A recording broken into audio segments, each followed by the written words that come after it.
Não permanece porque ele botou no seu coração o intuito de servir a Jesus. Meramente estão procurando religião, estão procurando a melhora. E onde assim falou da palavra que está na pessoa. É preciso a palavra estar conosco todo o tempo. Esquecermos dos nossos problemas, das nossas aflições. Eu sei que nós passamos por aflições. Tem um momento que algum dos irmãos vai até olhar para você e vai dizer: o irmão está endemoniado. Que palavra dura, né, irmãos? Alguém está conhecendo a Jesus, pastor, e alguém olhar para você e dizer: o irmão está endemoniado. É duro.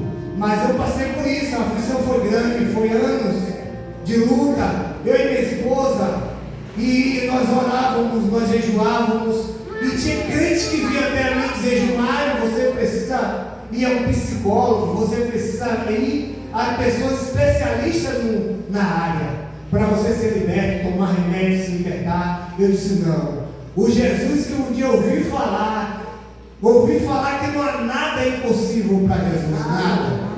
E quando nós lemos essa palavra, irmão, nós ficamos regozijados, porque não há nada impossível que o nosso Jesus não possa fazer.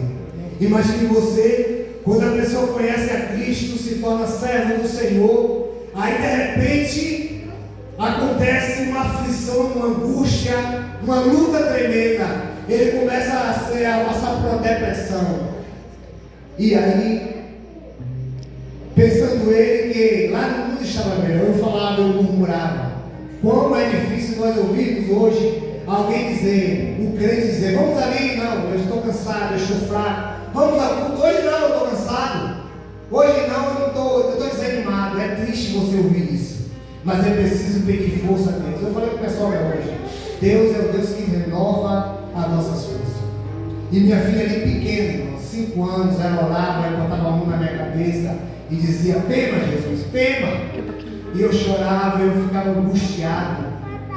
Hora passava, voltava novamente, e eu sempre dizia: onde eu for, que Jesus me libertar, eu vou falar o meu testemunho.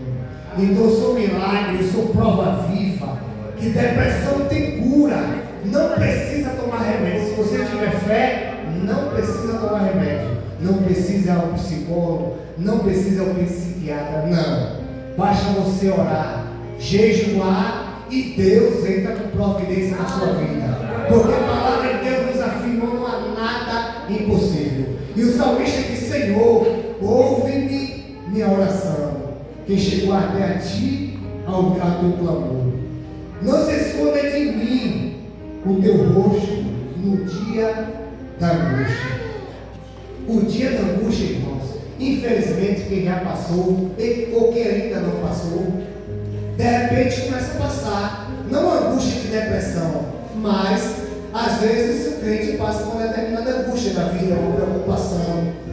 Mas a Bíblia nos afirma que Jesus é aquele que pode todas as coisas, não há nada impossível.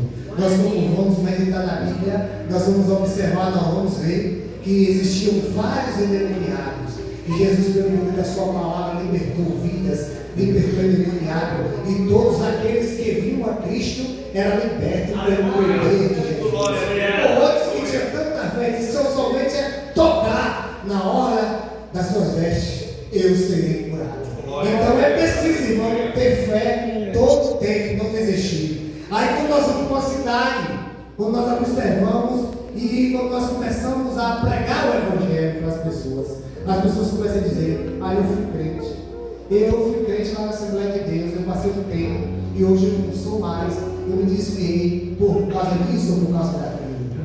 Infelizmente é assim. O nosso adversário, ele é sagaz, ele vem com sapatinho de lã. Muitos pregam, ou muitos apresentam para as pessoas que não conhecem a Cristo um inimigo feio, de chifre, de tridente, de cauda. Não. A Bíblia nos afirma que ele vem com sapatinho de lã, aos poucos. E às vezes os crentes começam, de repente conhecer a Jesus, e aí ele começa na sua caminhada a fraquejar, ele começa a deixar de vir aos cultos, um dia, uma semana, começa a vir o culto só às ceias, aí acha que está forte. Não, com essa palavra eu estou forte. o inimigo entrando, achando brecha para entrar e destruir. E eu fico conversando com minha esposa uma vez, eu disse: quantas vezes nós conhecemos a Jesus, nós estamos firmados na rocha, nós passamos por um grande vendaval, passou por luta, passou, quem sabe, alguém falou de seu irmão é endemoniado, o irmão está endemoniado, e de repente a luta cessou, nós se enfrentamos e vencemos o nome de Jesus, e aí a sua casa está cercada, está com o muro alicerçado na palavra que é Cristo. E o inimigo não fica contente com isso, ele começa a lançar dados inflamados, começa a lançar flecha por cima do muro, a sua casa está murada, está protegida, mas de repente ele começa a lançar seta, aí vem aquele parente que não é crente e passa por luta e diz: seu sobrinho está fazendo isso, está fazendo aquilo, seu parente, quem sabe, está desviado dos caminhos do Senhor, para ele não tem mais jeito. Eu repreendo a palavra que está repreendido no nome de Jesus. Porque, irmãos, às vezes as pessoas falam coisas que não deveriam soltar na vida, e mesmo crente, às vezes não vigia e fica com palavras de negatividade para a sua vida, traz para si uma maldade, e aquela vida fica raquítica, ele não cresce diante do Senhor. Quando ele vai falar do Evangelho, aí ele vai ficar desbaixo. A palavra de Deus nos afirma que o Senhor é aquele que transforma, mas é preciso, irmão, falar com convicção. Eu louvo a Deus que tem uma abençoada lá na congregação, que quando a gente dá oportunidade para ela chega na frente estourando de cigarro, porque ela sabe de Deus que resgatou ela dos nossos caminhos. Aí de repente a gente começa a analisar como é difícil, pastor, caminhar no crente. Quem nasceu no Evangelho, aí se afasta. Não, eu tenho vontade de conhecer o mundo. Às vezes não fala, mas tem vontade de conhecer o mundo. Diga aqueles que vieram do mundo, e quando aceita Jesus, aí fica firme. Mas é difícil, não é fácil. Ser liberto de tudo não é fácil. Nós precisamos o tempo todo de libertação na sua vida, na nossa vida. Quem é que não precisa de uma libertação? Eu preciso todo o tempo ser liberto pelo Senhor. Eu preciso toda hora estar clamando ao Senhor, porque se você olhar para dentro de você, você vai olhar e dizer: Jesus, eu não merecia estar aqui, eu não merecia estar diante do Senhor. Onde estaria eu? Onde estaria você? Aí nós começamos a murmurar: lá no mundo estava melhor. Às vezes a pessoa não fala, mas pensa. Mas eu falava, irmão, e ouvia vozes: se joga daí. Eu ia em Salvador, eu tomava conta da padaria, a luta foi grande, o inimigo se levantou, e eu ia diante da passarela: vejo na hora para gente fazer uma reunião aqui em Salvador. E eu andando na passarela, eu ouvia vozes dizendo: não tem mais jeito para tu está endemoniado, tu está possuído, se joga daí, que para tu não tem mais jeito. Mas eu louvo a Deus que um dia Jesus me libertou no círculo de oração, e depois disso eu nunca mais passei por nada, eu não senti nada, e eu tenho saudade do círculo de oração. E quantas pessoas às vezes têm a oportunidade de círculo de oração, dizem: eu não vou, porque o círculo de oração é só para a senhora, eu não vou porque o círculo de oração é para os senhores, eu não vou porque o círculo de oração é para jovem. Irmão, se nós pudéssemos estar todo o trabalho da igreja, todo dia seria bom, e aí nossa mente estava focada na presença do Senhor todo o tempo. E o salmista diz: porque os meus dias se consomem como fumaça. Imagine, irmão, ele sendo conhecedor da palavra, servo de Deus, esse salmista, um dia passando por uma aflição, ele disse: a minha vida se consome como fumaça. Quantas vezes nós estamos vivendo a nossa caminhada e nós estamos olhando para dentro de nós e estamos dizendo: a minha vida está sendo consumida como fumaça. Eu estava meditando hoje na palavra e Deus me deu a oportunidade de conhecer o meu tio. Quem sabe, passando por uma luta tremenda, não conhece a palavra de Deus, e eu olhei para ele e analisando essa palavra, como a nossa vida é como uma fumaça. Um homem que era ativo, um homem que não temia nada, acordava cedo, trabalhava, buscava seu pão de cada dia, e de repente está lá, parado, esqueceu-se do tempo, está vegetando. E às vezes nós que servimos a Jesus, conhecemos Jesus grande, às vezes as lutas se levantam pela nossa vida, nós ficamos cabisbaixos, deixamos de vir ao culto, deixamos de clamar ao Senhor, deixamos de anunciar o Evangelho, que o nosso objetivo foi ser criado para engrandecer o nome do Senhor, para proclamar o Evangelho. Tem denominações que pregam prosperidade, pregam riqueza, não. A Bíblia nos afirma que devemos buscar primeiramente o reino de Deus, e as demais coisas nos serão acrescentadas. Quem sabe você busca uma casa, quem sabe você busca um carro novo, quem sabe você busca uma moto nova, ou a bênção de cura, e Jesus tem para te dar. E às vezes você está cheio dos pensamentos preocupados. A minha vida está como fumaça, se acabando aos poucos, se desfazendo, mas Jesus tem tudo para te dar. A irmã Desci falou que tudo que pedis em meu nome, Jesus dará. Jesus tem para dar tudo o que deseja no seu coração, o que é melhor para você na hora certa, e certamente a hora vem e a hora é boa e agradável ao Senhor. Não há nada impossível para você. Está passando por enfermidade, ou tem alguém que está passando por enfermidade que não tem cura aos olhos do médico? Tem sim, tem cura sim. O homem passa por uma doença, uma dor na alma, como eu costumo sempre dizer que a depressão é a dor da alma. É a pessoa vivendo e não tem alegria. Talvez as pessoas tenham tudo, mas não tem alegria. Talvez a pessoa que não passou por depressão serve ao Senhor Jesus. De repente você comete uma enfermidade, você vai visitar, ele tem uma palavra de conforto para você que está sã. E a vida é assim. Então nós devemos declarar o tempo todo que Jesus pode dar todas as coisas. Não há nada impossível para Jesus. Que palavra poderosa, né, irmãos? Aleluia, Jesus. E os meus ossos ardem como lenha. Imagine estar vivendo, você servindo ao Senhor, e você sentir os seus ossos arder como lenha. É dor no osso, é dor no corpo. Tem pessoas que passam por isso. E o meu coração está ferido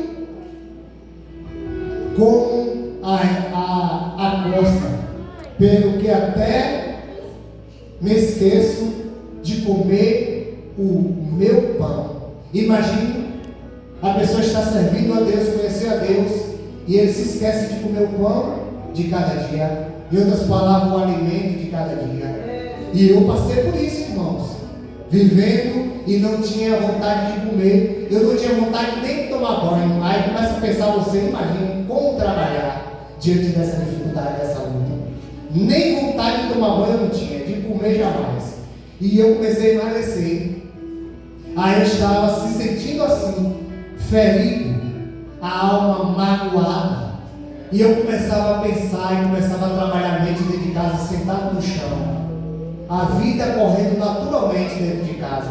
Meus filhos crescendo, minha esposa clamando ao Senhor. Tinha hora que ela dizia, Senhor, não aguento mais. Mas eu estava ali, firme. E sempre pensando, Jesus é aquele que cura. É aquele que liberta o oprimido e que dá força ao cansado.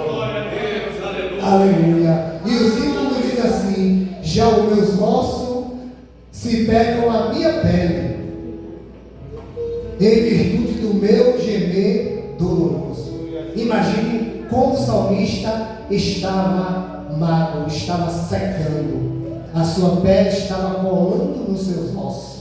Eu conheci um rapaz assim, muitos dias na cama, e só tinha o couro e o osso, como diz os mais velhos, o couro e o osso na cama, só os ossos, você só via ossos. E eu começava a analisar, eu depois de crente, e aí eu começava a analisar assim diante de Deus. Meu Deus, por que o ser humano passa por uma situação dessa? Eu conheci um homem lá na rua onde eu moro, que ele passou, acho que menos de 15 anos numa cama, não movia nem o pescoço. Foi mais. Algumas pessoas que conheceram ele diziam que ele maltratava muito a sua esposa, e ele batia na sua esposa, ele chutava a sua esposa quando estava grávida. Ele dizia: tomara que morra você e seu filho. Não conhecia Jesus. As que apresentaram ele depois que ele estava na cama dizem que ele aceitou Jesus. E a esposa dele não era crente e não entrava nem no quarto sequer para cuidar dele. 14 anos a 15 anos numa cama. Então, irmãos, nós temos motivo para agradecer a Deus. Nós temos motivo para dizer: isso é pequeno diante do que eu estou passando. Isso que esse homem passou, ouvidas que estão passando, para que nós estamos passando, não é nada. Talvez você está passando por luta com seu marido, com sua esposa, com seus filhos, mas diante de tantas atrocidades na vida, aquele que não tem conhecimento da palavra de Deus, quando nós olhamos para dentro de nós olhamos: Jesus, eu não merecia estar aqui, eu não merecia te conhecer, Jesus, a tua graça, mas a tua graça foi muito grande na minha vida. Alguém se levantou e pregou o Evangelho, mesmo passando por luta, e talvez você esteja passando por luta tão grande que você não tem nem força de anunciar o Evangelho, de falar de Jesus para alguém que está, quem sabe, sofrendo, vizinho na sua casa, ou quem sabe um parente seu, de você mandar um vídeo de convicção, de evangelismo, e de jeito, tem jeito para você, tem jeito, Deus é aquele que transforma. Eu, quando convido pessoas para vir ao culto, como hoje eu tive a oportunidade de convidar ímpias, pessoas ímpias, eu disse: eu não estou convidando você para ser crente, eu estou convidando você para ouvir a palavra, porque a Bíblia nos afirma que a palavra nos transforma. Quando você começa a ouvir a palavra começa a lhe mudar, você começa a pensar diferente, você começa a ver as coisas de um jeito diferente, aí você olha para ele e fica do mesmo jeito, está no mundo das drogas, no mundo do alcoolismo.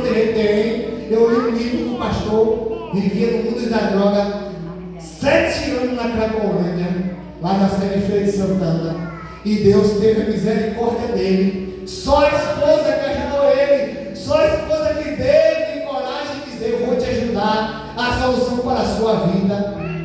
E Deus transformou. Hoje ele é pastor da Batista em São Paulo. Então, irmão, não há nada impossível. Eu nunca disse: para essa vida não tem jeito. Talvez você conheça alguém que aceitou Jesus 10 vezes, 5 vezes se afastou do Evangelho. Tem jeito para essa pessoa. Vai ter um momento de Deus se encontrar com essa pessoa. Vai ter momento de Deus dizer: basta. Eu vou te dar um basta hoje. Você hoje está liberto. Porque tem coisas no mundo que prende o homem, prende a mulher aos olhos. Aí muitos pregam: o mundo não tem nada de bom para oferecer. Tem. Principalmente os nossos jovens, os nossos adolescentes. Tem coisa no mundo que encanta os jovens. Estamos vivendo um tempo tão difícil, pastor, onde eu estou observando lá na sede, no grupo de adolescentes, existem 50 adolescentes, mais ou menos 50. Quando a gente vai fazer uma viagem na van, precisa de 2 ou quem sabe um ônibus. Mas tem adolescentes se cortando, sendo crente, conhecendo a palavra de Deus. Isso é espírito do Deus Baal trabalhando na vida das pessoas. Aqueles Deus que vai beber sangue, cerveja de sangue, e tem crente assim? Tem. Infelizmente a realidade é essa. O que não acontecia no nosso meio, o nosso evangelho expandiu, buscou muitas almas, mas com isso veio muito pecado, e esse pecado acompanha a vida dos crentes. E é preciso passar por libertação, é preciso ele ser firme na igreja, é preciso alguém se levantar e ajudar, e jejuar por essas pessoas, e dizer: eu vou jejuar por fulano de tal, para que a vida dele seja transformada, e certamente a vida dele vai ser transformada, porque eu passei por uma depressão, para o mundo, para os médicos, não tem cura, mas eu digo: tem sim. Eu não tomei nenhum remédio, e eu fui liberto pelo poder do nome de Jesus. Eu fui liberto de um ciclo de oração, e eu preciso ser liberto cada dia, preciso sim.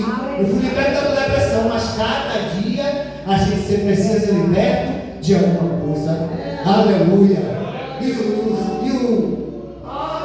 o 9 nos diz assim: sou semelhante ao pelicano do deserto, sou como uma coruja na solidão. Imagine, irmão, que pelicano vive nos lugares melhores, lugar de muitas águas. Ele pesca um peixe com seu bico, ele guarda, e ele vive na bonança. Assim também somos nós, e o salmista declarou isso. Nós, quem sabe, momentos vivendo na bonança, e de repente nós sentimos como a corça no deserto, sozinha, no seco, não tem peixe para pescar, o que vamos comer? Assim se sentiu o salmista que escreveu esse salmo. como uma corça no deserto. Corça é lugar de bonância. Talvez você esteja pensando, lugar de crente é lugar de bonância. Mas quem sabe você se encontra no deserto, sozinho. Está se sentindo sozinho como uma corça no deserto. Olha para um lado, olha para o outro e diz: ninguém me ajuda. Quantas vezes eu falei isso? Eu estou sozinho, eu estou crente, eu conheci a palavra e hoje estou nessa vida passando por depressão. Mas em momento nenhum eu declarei: eu vou voltar para o mundo. Não, em momento algum. Eu disse: eu vou voltar para o mundo. Eu murmurava, mas em momento eu disse: eu vou voltar para lá. Vou voltar o pecado. Não. Eu fui firme. Eu procurei buscar Jesus, buscar